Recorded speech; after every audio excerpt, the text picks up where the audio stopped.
আগের দিন আসরের টাইমে, আসরের আগে সে আপনার খালা শাশুড়ির বাসায় খেলতে গেল শোয়ার কথা বলে, যে ওইখানে থাকবো আমি। হ্যাঁ, চলে গেছে। আর আপনি জানেন যে সেখানেই আছে। আর পরের দিন সকাল 8টার সময় মাদ্রাসায় যাওয়ার জন্য আপনি জুয়ের খোঁজ করলেন। আর এর মাঝে ওই আসর থেকে রাত পর্যন্ত আর আপনি জুয়ের খোঁজ করেন নাই, যে সে ওখানে ঠিকভাবে পৌঁছলো কিনা?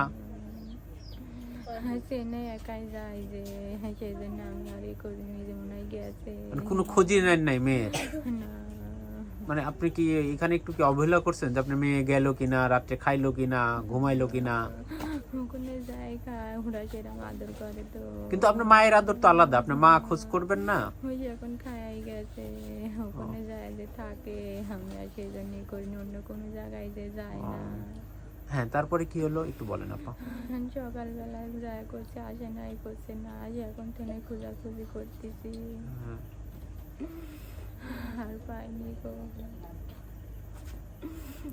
তারপরে কোনো কোনো মোবাইল করি, তাও কয় যে যায় নাই গো।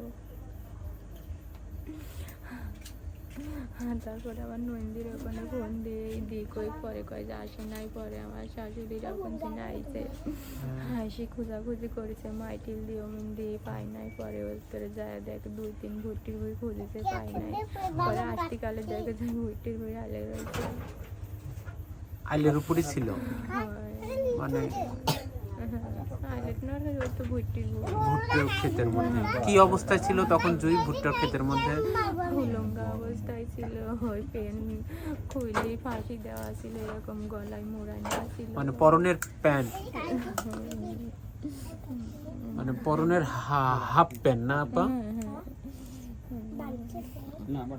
পরনের হাফ প্যান্ট খুলে গলায় ফাঁসি দিয়েছে।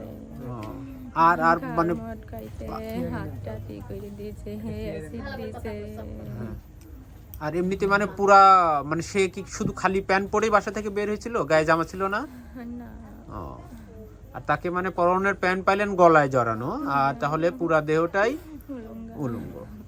এমনিতে মানে দেহে অন্য কোনো আর কি কোনো আলামত পাইলেন যে তার সাথে মানে দেহে অন্য কোথাও কোনো?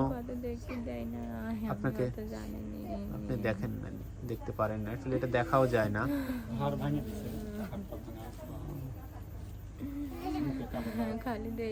এখন কি মনে হয় আপা, আসলে কি মানে এইরকম একটা নিষ্পাপ শিশুর সাথে, আপনার জুয়ের সাথে এই কাজ কে করতে পারে? কারোর সাথে কি কোনো দ্বন্দ্ব শত্রুতা ছিল আপনার, আপনার স্বামীর বা ফ্যামিলির কারো, যে ছোট একটা বাচ্চার উপরে প্রতিশোধ নিল?